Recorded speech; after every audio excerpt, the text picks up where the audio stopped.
Baru-baru ini Menteri Kesehatan Indonesia mengumumkan bahwa BPJS tidak lagi menanggung banyak penyakit tertentu dan dia mengubah sistem kerja BPJS. Artinya kalau kita sakit, kita harus siap-siap untuk keluar biaya kita sendiri. Dan ya kita tahu gitu, bahwa biaya di rumah sakit Indonesia itu sangatlah mahal. Menteri Kesehatan bahkan menyarankan kita semua untuk mulai mencari asuransi kesehatan swasta. Tujuannya supaya kalau ada kondisi darurat dan nggak bisa pakai BPJS, kita tetap bisa mendapatkan perawatan yang terbaik tanpa harus pusing mikirin biayanya. Tapi mencari asuransi kesehatan yang tepat itu nggak gampang. Pilihannya banyak, polisnya juga panjang dan ribet, dan kadang kita nggak ngerti bedanya antara polis satu dan polis yang lain. Yang lebih bikin pusing itu kalau kita salah pilih, kita bisa bayar mahal banget, tapi nggak dapat manfaat yang kita butuhkan. Padahal kalau kita nggak punya asuransi, biaya rumah sakit ini bisa aja bikin kita bangkrut dalam waktu semalam. Nah, di video ini saya akan membantu kamu memilih asuransi kesehatan terbaik buat keluarga kamu yang bisa menggantikan BPJS. Saya akan kasih tahu hal-hal apa aja yang harus diperhatikan, kesalahan yang harus dihindari, dan bagaimana menemukan polis yang sesuai dengan kebutuhan keluarga kamu. Kalau kamu seorang kepala keluarga, pastiin kamu nonton video ini sampai habis. Karena sebagai kepala keluarga, tugas kita bukan cuma sekedar mencari nafkah, tapi juga memastikan keluarga kita terhindar dari resiko kebangkrutan finansial hanya karena sakit. Nama saya Yaskal Wijaya, teman finansial kamu dalam Tuhan. Oke, sekarang mari kita bahas masalah utamanya. Yaitu, buat apa sih sebenarnya punya asuransi kesehatan? Jadi gini, biaya kesehatan di Indonesia itu naik sekitar 10% tiap tahunnya. Tahun depan, biaya rumah sakit akan lebih mahal daripada sekarang. Dan 2 tahun ke depan akan lebih mahal lagi, dan tahun berikutnya akan terus-menerus bertambah lebih mahal. Bahkan hanya butuh waktu sekitar 9 tahun untuk biaya rumah sakit itu menjadi 2 kali lipat. Sebagai contoh, misalnya hari ini operasi biasa tuh sekitar 30 juta. Anggaplah operasi usus buntu gitu. Dalam 5 tahun, biayanya bisa jadi 50 juta atau lebih. Dan kebayang nggak kalau kamu nggak punya asuransi? Kamu mau bayarnya pakai apa? Tabungan, gaji, atau bahkan harus jual aset-aset yang udah kamu tabung sekian lama. Kalau sakit yang ringan, ya mungkin masih bisa ditutup. Tapi kalau kena penyakit yang berat dan butuh biaya yang luar biasa, kebayang nggak sih seberapa sulitnya keluarga kamu? Apalagi kalau perawatannya juga berangsur-angsur dan butuh waktu yang lama. Istri kamu harus nemenin kamu di rumah sakit, anak-anak nggak bisa fokus sekolah, dan masih banyak lagi domino effect yang akan terjadi karena masalah sakit ini. Banyak orang berpikir, ya saya kan masih sehat kok. Tapi masalahnya kita nggak ada yang tahu kapan kita akan kena sakit. Saya pribadi pernah ngalamin ini di keluarga saya sendiri gitu. Tiba-tiba kecelakaan, tiba-tiba mertua yang sehat-sehat aja kena stroke, tiba-tiba orang tua kena jantung. Padahal hari sebelumnya tuh masih benar-benar sehat, produktif. Nggak kebayang kalau besoknya langsung sakit gitu. Nggak pernah kepikiran juga kalau kita tuh butuh asuransi sebegitunya. Ketika semuanya udah sakit dan tagihannya keluar, udah yang bisa dilakukan cuma garuk-garuk kepala karena pusing. Yang paling parah sih memang semenjak ayah saya masuk rumah sakit. Keluarga kita tuh benar-benar berubah drastis. Pertama, biaya rumah sakitnya udah mulai membengkak. Tabungan juga udah mulai terkuras, mau nggak mau harus cari pinjaman kiri kanan, dan yang paling menyedihkan ya ayah saya juga nggak dapat perawatan yang terbaik gitu. Karena terbentur biaya, harusnya dipasang ring jantung, tapi ya karena nggak ada biaya jadi pulang aja dengan kondisi jantung yang masih tetap banyak flek dan banyak kotorannya. Di masa tersulit itu beliau juga stres, nggak cuma karena penyakitnya tapi juga karena sebagai kepala keluarga dia merasa gagal. Karena bukannya menopang keluarga, tapi malah jadi beban. Dan saya sebagai orang yang udah ngeliat seberapa hancurnya waktu itu kondisi keadaan kita, saya memutuskan di saat saya jadi seorang ayah, saya pengen punya asuransi untuk melindungi keluarga saya dari kondisi-kondisi yang tiba-tiba bisa terjadi seperti itu. Hal ini tuh sesuatu yang bisa kita cegah, dan jangan sampai ini terjadi juga sama keluarga kamu. Kita sebagai orang yang cinta keluarga kita wajib banget melindungi mereka. Apalagi kita sebagai kepala keluarga yang masih punya banyak impian untuk anak-anak kita dan impian untuk diri kita sendiri. Kebayang kan kalau misalnya uang yang udah kita tabung untuk memenuhi impian kita itu habis terkuras hanya untuk rumah sakit. Nah, sekarang kita masuk ke pertanyaan berikutnya. Asuransi itu mahal nggak sih? Jujur, memang iya, ada yang mahal, ada juga yang murah. Tapi kita coba pikirin dari sudut pandang yang berbeda. Anggap asuransi kesehatan itu 1 juta per bulan.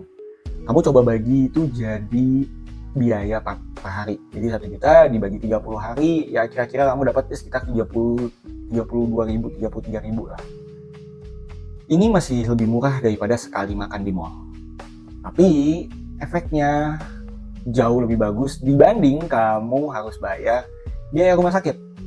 Contohnya masuk UGD itu, baru masuk IGD aja itu 5-10 juta. Belum lagi kita harus nginep selama 1 minggu, itu bisa 30-50 juta. Dan kalau misalnya ada operasi besar, itu bisa ratusan juta. Kalau kalian anggapnya nabung untuk kesehatan kalian, untuk kenyamanan kalian dengan membeli asuransi seperti ini, otomatis kalian kebayangkan seberapa untungnya kalian beli asuransi. Itu perhitungannya baru untuk 1 orang aja yang dilindungi ya. Gimana kalau sampai kejadiannya kayak COVID kemarin, di mana 1 keluarga itu kena penyakit semua? Kebayang nggak biayanya seperti apa? Nah, sekarang kita bayangin skenario sebaliknya. Kamu sakit dan harus dirawat selama seminggu, tapi karena kamu punya asuransi kesehatan yang bagus, semua biayanya ditanggung. Kamu bisa fokus istirahat dan sembuh tanpa harus mikirin biaya rumah sakit yang ratusan juta itu. Dari sini kita bisa lihat bahwa yang kita beli itu bukan sekedar polis asuransi, tapi rasa aman. Bahkan lebih dari itu, ini ngebahas soal masa depan keluarga kita. Karena kalau kamu jatuh sakit dan gak bisa bekerja, mimpi kita dan mimpi keluarga kita bisa ikut terhenti. Ingat, sebagai orang tua, tubuh kita adalah aset paling berharga. Dan kalau aset ini rusak, siapa yang akan melindungi keluarga ini? Nah, sekarang kita akan ngebahas kesalahan-kesalahan apa yang sering terjadi saat orang membeli asuransi kesehatan pribadi. Pastiin kalian perhatiin hal ini supaya kalian gak terjebak dan akhirnya nyesel di kemudian hari. Yang pertama, jangan tergiur dengan premi yang murah tanpa memahami manfaat dan syarat-syarat polis kesehatan tersebut. Kadang ada asuransi tuh yang preminya tuh murah banget, tapi pas lagi dibutuhkan, ternyata manfaatnya tuh minimal banget atau banyak banget pengecualian-pengecualiannya. Misalkan gak menanggung penyakit kritis atau hanya bisa digunakan di rumah sakit tertentu. Nah, yang kedua juga jangan menunda terlalu lama. Semakin kamu menunda, premi asuransi akan semakin mahal karena itu semua kan tergantung sama umur kita juga ya. Tiap hari kita semakin tua, jadi otomatis tiap hari semakin mahal premi asuransi kita. Nah, kok bisa sih semakin mahal? Karena semakin tua kita, resiko kita semakin bertambah, otomatis perusahaan asuransi juga mengenakan biaya yang lebih tinggi untuk orang yang beresiko lebih tinggi.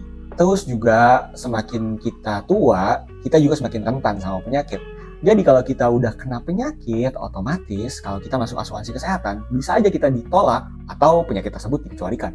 Yang ketiga, jangan asal ikut asuransi yang dipilih teman atau keluarga.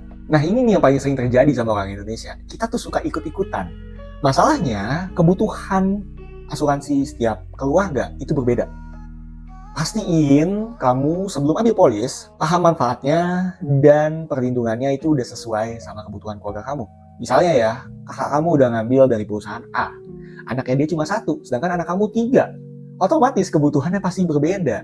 Nah, makanya pastiin kamu luangin waktu kamu untuk memastikan kamu membeli asuransi yang udah tepat, cocoknya untuk keluarga kamu. Nah, sekarang kita akan bahas bagian yang terpenting dari video ini.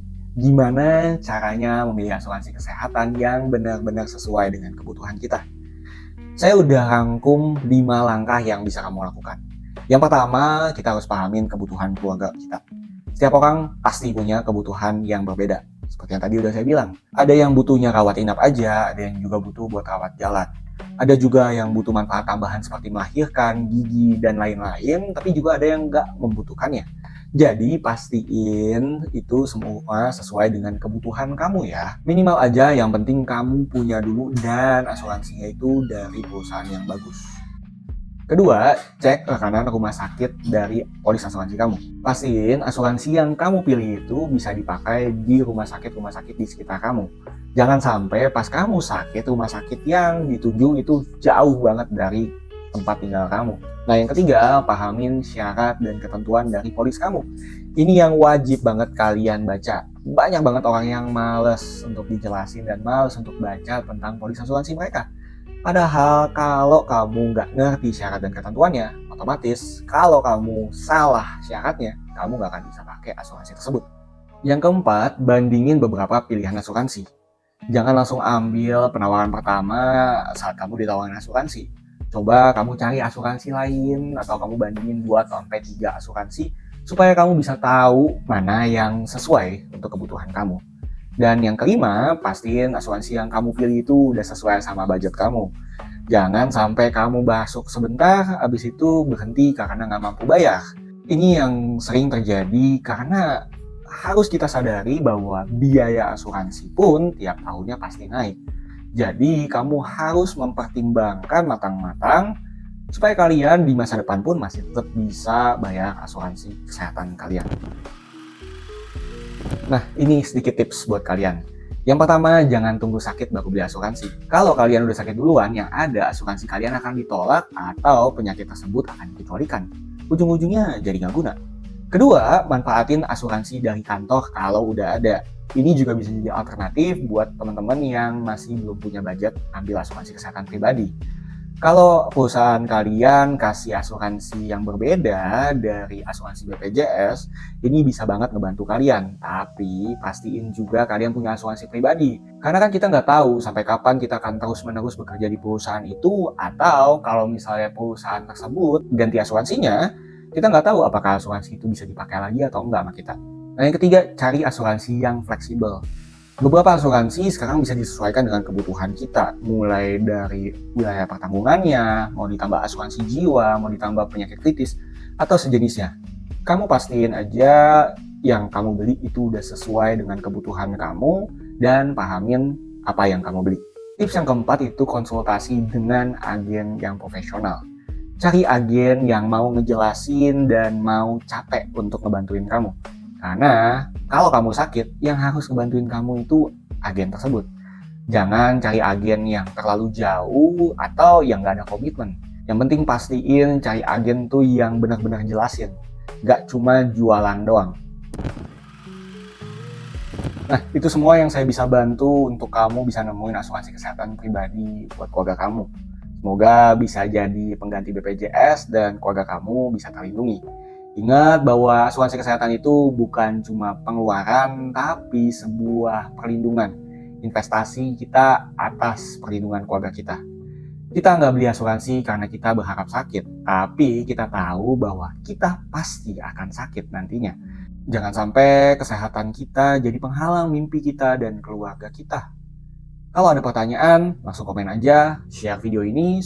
Sampai ketemu di video selanjutnya. Nama saya Rizky Wijaya. Stay financially faithful. God bless you. Bye.